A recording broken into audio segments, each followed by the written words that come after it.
হিসাব চাই, হিসাব।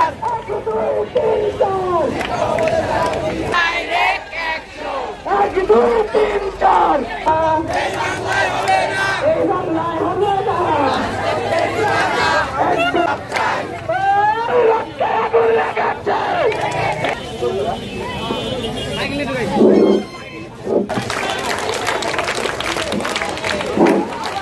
এক দুই তিন চার, শিক্ষা প্রতিষ্ঠা গতি চার।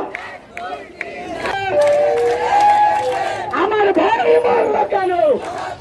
ধন্যবাদ জানাচ্ছি রাজবাড়ী সরকারি উচ্চ বিদ্যালয় অঙ্কুর কলেজে। শিক্ষা প্রতিষ্ঠা গতি চার, এক দুশো। আমার ভাই কবরে বিচার চাই, বিচার চাই।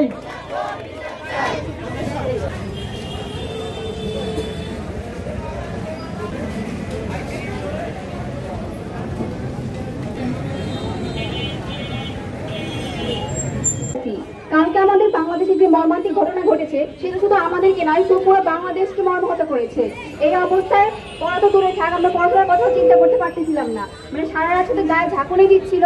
মানে পুরাটা দিন ওটা দেখার পর থেকে আমাদের শুধু একটা কথা মনে ছিল, ওদের কি হবে, ওদের ফ্যামিলির কি অবস্থা, ওদের মানে ওদের মানসিক অবস্থা। মানে ওরা তো ওখানে উপস্থিত ছিল, আর আমরা যারা বাইরে থেকে ছিলাম আমাদের অবস্থা আরো বেশি খারাপ ছিল। আমাদের সবসময় চিন্তা হচ্ছিল, আল্লাহ কি হচ্ছে, এরপরে কি হবে, আর কতদিন লাশ বের হয়ে আসবে। যদি শেষ পর্যন্ত আমাদের সবগুলো লাশের হিসাবও দেওয়া হয়নি, কিন্তু ওই সময় আমাদের শিক্ষা উপদেষ্টা জানে আমাদের পরীক্ষা হবে। যেখানে একজন শিক্ষার্থী মানসিকভাবে সবল হয়ে দাঁড়াতে পারে, সেখানে কিভাবে সে পরীক্ষা হলে গিয়ে বসবে? আমাদের মূলত পরীক্ষাটার বড় মানুষ হতে থাকতে হবে, পড়াশোনা তো দূরে থাক, সেইভাবে দাঁড়ানোর কোনো শক্তি পর্যন্ত আমাদের কাছে ছিল না। তারপরে সে গভীর রাত্রেবেলা জানায় সে পরীক্ষা স্থগিত করেছে। অনেকে স্টুডেন্টরা জানতেও পারেনি, সকালবেলা অনেকে পরীক্ষা হলেও চলে আসছে, সবাই অনেকে হলে চলে আসছে যে পরীক্ষা দেওয়ার জন্য। অনেকে মানসিকভাবে ঠিক না, তারপরে চলে আসছে, কারণ কিছু তো করার নেই, পরীক্ষা হলে তো আমাদেরকে উপস্থিত হতেই হবে। এই ব্যবস্থাটা কেন করা হলো? এত রাত্রে কোন শিক্ষা ব্যবস্থায় ঘোষণা দেওয়া হয় যে পরীক্ষা স্থগিত হবে? এমন শিক্ষা ব্যবস্থা আমরা চাই না। শিক্ষা ব্যবস্থা প্রয়োগ করুক, না হলে নিজের গলি ছাড়ুক।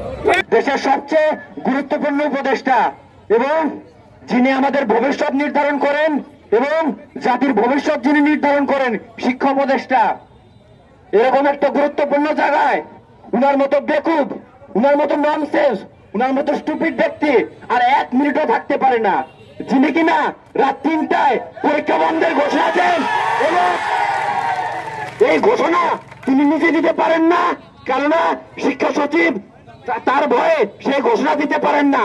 এরকম ছাগল আর 1 মিনিট এই ক্ষমতায় থাকতে পারে না। উনি যদি আর 1 মিনিট এই গতিতে থাকে, আমরা আবার গত জুলাইয়ের মতো সহিংস আন্দোলনে আমরা নেমে পড়ব উনার বিরুদ্ধে, এক দফা হবে এবার শিক্ষা উপদেষ্টার বিরুদ্ধে। আমাদের ইন্টারনেটের কাছে একটাই ঘোষণা, আমাদের যে প্রকৃত নিহতের লাশের যে সংখ্যা, সে সংখ্যা তারা প্রকাশ করছে না।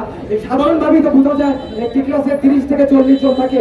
যখন একটি বিল্ডিং এর উপর একটি যুদ্ধ বিমান নিহত হয়, সেখানে স্বাভাবিকভাবে 200 থেকে 250 নিহত হওয়ার কথা, সেখানে কিভাবে প্রকাশ পায় যে 20 থেকে 25 জন মাত্র নিহত হয়েছে? এটা একটা মূল্যবোধের বা একটা সামাজিক একটা সাধারণ জ্ঞানের জায়গা থাকে। কেন কেন এই নিহতের সংখ্যা নিয়ে লুকোচুরি করা হচ্ছে? এই নিহতের লুকোচুরি করার ফলে কি বাংলাদেশের উন্নয়ন কি খুব বেশি সাধিত হয়ে যাবে?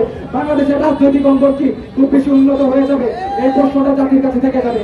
এবং আমাদের এক দফা এক দাবি যে আমাদের প্রকৃত লাশের সংখ্যা দিতে হবে এবং শিক্ষা উপদেষ্টা যারা আমাদের এই শিক্ষা জীবনে ছেড়ে খেলা করতেছে তাকে পদত্যাগ করতে হবে, সঠিক জ্ঞান বন্টন করতে হবে, প্রত্যেক বোর্ডে যে বৈষম্য দেখা যায় এই বৈষম্য দূর করতে হবে, কোশ্চেন প্যাটার্ন ঠিক করতে হবে, উন্নতমান প্রশ্ন ঠিক করতে হবে, গ্রেস মার্ক দিতে হবে এবং আমাদের যে পরীক্ষা ব্যবস্থা সিস্টেম থাকে সেটাকে আপডেট করতে হবে।